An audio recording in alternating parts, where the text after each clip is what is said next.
আল্লাহ বলবে মানুষ উপকার পাইছে, হ্যাঁ আল্লাহ উপকার পাইছে।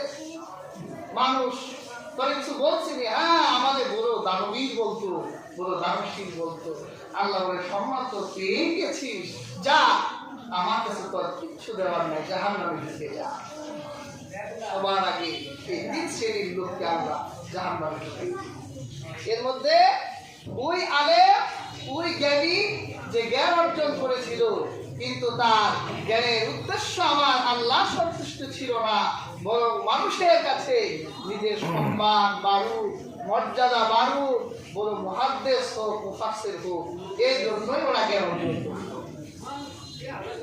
কাজেই হাজিরিন, যতটুকু জ্ঞান আমরা অর্জন করবো তার সন্তুষ্টির জন্য, আল্লাহ সন্তুষ্টির জন্য।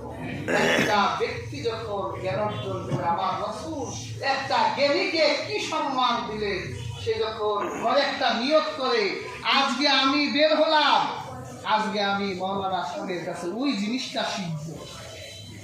অথবা একটা ছাত্র যখন ব্যাগ হাতে দিয়ে মাদ্রাসার উদ্দেশ্যে রওনা দিয়েছে, আমার রহমতের নবী বলেছে সে ঘর থেকে প্রথম পাড়াটা যখন দেয়, আমার আল্লাহ নূরের ফেরেশতারা তাদের নূরের কলম তার পায়ের নিচে দিচ্ছে। সুবহানাল্লাহ। সে আপনার আমার মতো সাধারণ জমির উপর হাঁটে না, ফেরেশতাদের পাখার উপর পা রেখে রেখে অস্বীকার করবে, অবিশ্বাস করবে, অবিশ্বাস করলে ইমান থাকবে না। এই হাদিসটা যখন বর্ণনা করেছিলেন, আমি কিতাবে পেয়েছি, মুতাজিলারা অস্বীকার করলো, এটা কোনো কথা হলো নাকি?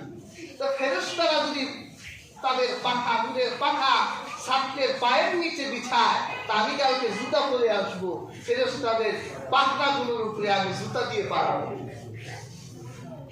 ওই মুতাজিলারা যখন, এটা একটা হাদিসের কিতাবে এসেছে, ব্যাখ্যায় এসেছে, ওই ছাত্ররা যখন, মুতাজিলা ছাত্ররা যখন পরদিন সকালে জুতা পায়ে পাড়া দিয়েছে জমিনে, আমার আল্লাহ ওদের পাগুলো অচল করে দিয়েছে। শুধু তাই নয়, একজন ব্যক্তি যখন জ্ঞান অর্জন করার জন্য ঘর থেকে বের হয়, যে আমি মাওলানা সাহেবের কাছে অমুক জিনিসটা জানবো, মানে আমি এখন ছাত্র হয়ে গেলাম, আমি জানার জন্য বের হলাম। অথবা কোনো ছাত্র যদি জ্ঞান অর্জন করার জন্য মাদ্রাসার উদ্দেশ্যে রওনা হয়, আমার রাসূল বলেছে তার জন্য আকাশ সমূহে আর জমিন সমূহে যত প্রাণী আছে, এমনকি গর্তের পিপিলিকা পর্যন্ত আল্লাহর কাছে দোয়া করতে থাকে। সুবহানাল্লাহ। পৃথিবীতে কয়টা প্রাণী আছে? বিজ্ঞান বলেছে প্রায় 9 লক্ষ প্রজাতির প্রাণ এই পৃথিবীতে তারা আবিষ্কার করেছে, আরো আছে।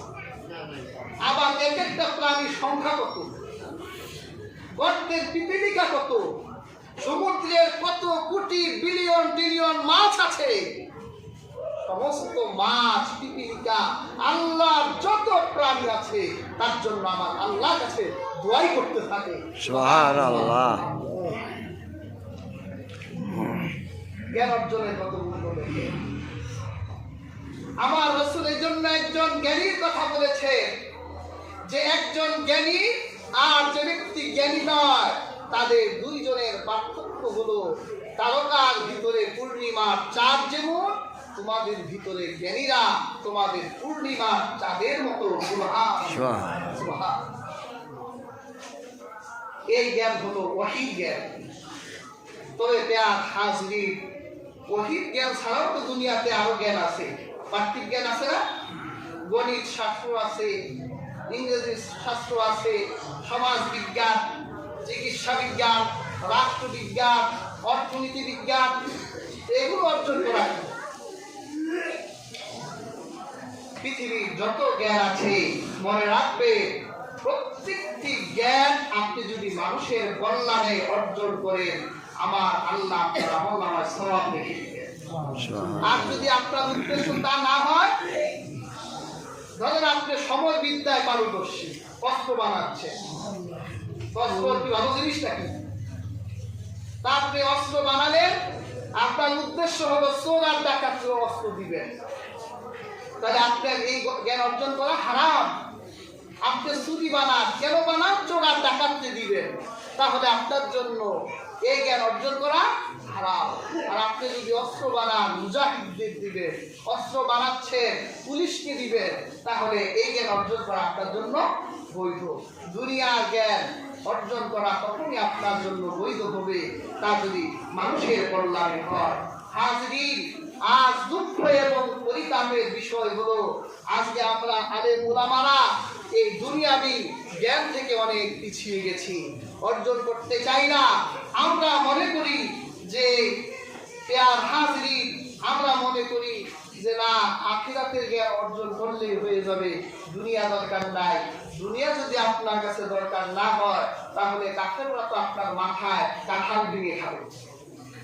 এই যে আজকে ইউরোপ, আমেরিকা, ব্রিটেন পৃথিবীর ফার্স্ট ওয়ার্ল্ড তাদেরকে বলা হয়, অথচ এই ইউরোপের মানুষগুলো, আমেরিকার মানুষগুলো বর্বর জাতি ছিল, যাযাবর ছিল। তারা রাস্তায় মলমূত্র ত্যাগ করত, কোথায় করতে হয় তাও একদিন জানতো না।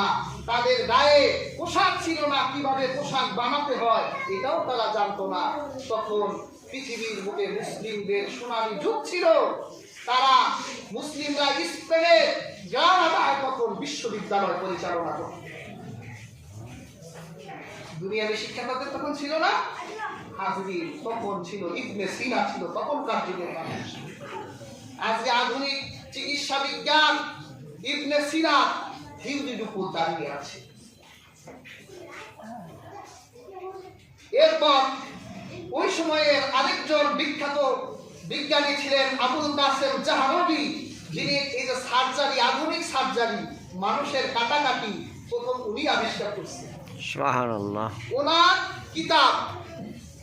ওনার কিতাবের ভিতরে দাঁতের উপরে, দন্ত চিকিৎসার উপরে উনি প্রায় 350 রকমের সার্জারির যন্ত্র আবিষ্কার করেছেন। সেখানে তিনি চিত্র দিয়েছেন এই দাঁতের জন্য কিরকম যন্ত্র হলে দাঁতটা তোলা সহজ হবে। এইরকম 350 যন্ত্র, আমরা কেচি দেখি, এই কেচিও আবুল কাসেম জাহরবি আবিষ্কার করেছেন। চিন্তা করছেন, আধুনিক বিজ্ঞান তাদের উপর দাঁড়িয়ে আছে। ইবনে নাফিস আরেকজন মুসলিম বিজ্ঞানী ছিলেন, তিনি ফিওলজি এবং অ্যানাটমি, আধুনিক অ্যানাটমি তিনি আবিষ্কার করেছেন। মানুষের শরীরের রগ রেশা থেকে রক্ত কিভাবে সংবহন হয় এটা তিনি সর্বপ্রথম আবিষ্কার। আরেকজন ছিলেন আব্বাস ইবনে ফিরনাস, উনি পৃথিবীতে প্রথম আকাশে উড়েছেন। উনি প্রথম আকাশে উড়া যায়, প্লেন, হেলিকপ্টার, আজকের যে আবিষ্কার এটা সূত্র তার হাত ধরে রয়েছে। এইভাবে আমি শত শত মুসলিম বিজ্ঞানীর নাম বলতে পারি যারা ইসলামের সোনালী যুগে এই পৃথিবী জ্ঞান ও বিজ্ঞান দিয়ে শাসন করত। তখন ইউরোপ, আমেরিকারা যাযাবর বর্বর জাতি ছিল, তারা বাথরুম কোথায় করতে হয় এটাও জানতো না। আমাদের উপমহাদেশে ভারতই সবার আগে সেনেটারি আবিষ্কার করছে, বুঝলেন, যে একটা গোপন জায়গায় গিয়ে বাথরুম করতে হবে, এটা পৃথিবীতে প্রথম আবিষ্কার করছে ভারত। আর ব্রিটেন তাদের কাছ থেকে শিখেছে। এখন ইউরোপ আর ব্রিটেনে কি সুন্দর ব্যবস্থাপনায় তারা মলমূত্র ত্যাগ করে, আর ভারতের মানুষের এখন বাথরুম নাই, রাস্তায় বাথ করতে হয়। এক জায়গায় সাগর হয়েছে, আরেক জায়গায় নদী হয়ে গেছে। এই জন্য তো ভারতীয় আমরা বলি না, তোমাদের তো বাথরুম করার পয়সাও নাই, একটা বাথরুমও তুলতে পারো না, যেখানে সেখানে মলমূত্র ত্যাগ করে ভারতের মানুষ।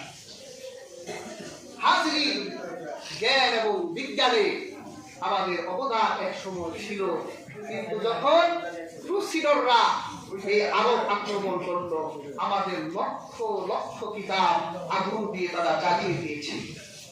লক্ষ লক্ষ কিতাব তারা সমুদ্রে ফেলে দিয়েছে।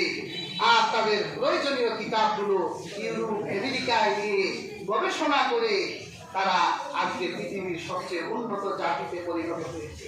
আমরা জ্ঞান দিয়ে আবার এই বিশ্ব জয় করতে চাই, সেজন্য এলমে দ্বীনের পাশাপাশি দুনিয়াবি পার্থিব জ্ঞান আমাদের অর্জন করতে হবে। তাহলে এই দিন, আমার এই ধর্ম হচ্ছে জ্ঞান বান্ধব ধর্ম। আমার এই ধর্মের প্রথম কনসেপ্টেই হলো জ্ঞানের কথা বলা হয়েছে। কাজে হাজরিন, আমরা জ্ঞান দিয়ে আবার বিশ্ব শাসন করতে চাই। আবার জ্ঞানের দিকে আমাদের ফিরতে হবে, জ্ঞান অর্জনের দিকে ফিরতে হবে। একটা চক্রান্তে আমাদের বিরুদ্ধে হচ্ছে, তারা আমাদের খেলা নিয়ে ব্যস্ত রাখায়, সিনেমা নিয়ে ব্যস্ত রাখায়, জুয়ার মদ নিয়ে ব্যস্ত রাখায়। যেই জাহিলি যুগে জাহিলিয়াতের মানুষগুলো যেমন জেনা, ব্যভিচার, মদ, জুয়া এগুলোর মধ্যে যেমন মত্ত ছিল, আল্লাহ জ্ঞান দিয়ে নবীজির কাছে ইকরা এই শব্দ দিয়ে অন্ধকার মানুষগুলোকে আলোকিত করলো। আজকে আমরা সেই জাহিলিয়াতের ছায়া দেখতে পাই। ঢাকা শহরে তাকিয়ে দেখেন, বেশি দূর নয়, আমাদের মামা শিমুলিয়ার দিকে তাকিয়ে দেখেন, সারা রাত নর্তকীরা এসে যারা দেহ বিক্রি করে, সেই সুদূর ঢাকা থেকে তারা এখানে এসে রাত কাটায়। জেনার শহরে আজ পরিণত হয়ে গেছে এই পৃথিবী, এই দেশ।